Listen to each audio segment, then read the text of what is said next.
ika'y dumaray. At kung mayroong karamdaman,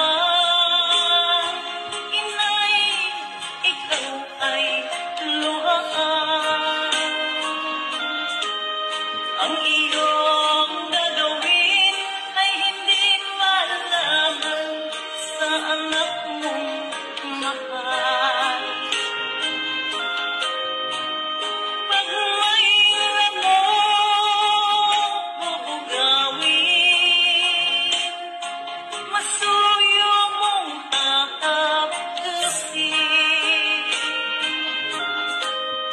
Sa buong magdambag sa lamig ng hangin, ika'y yakapin ang isang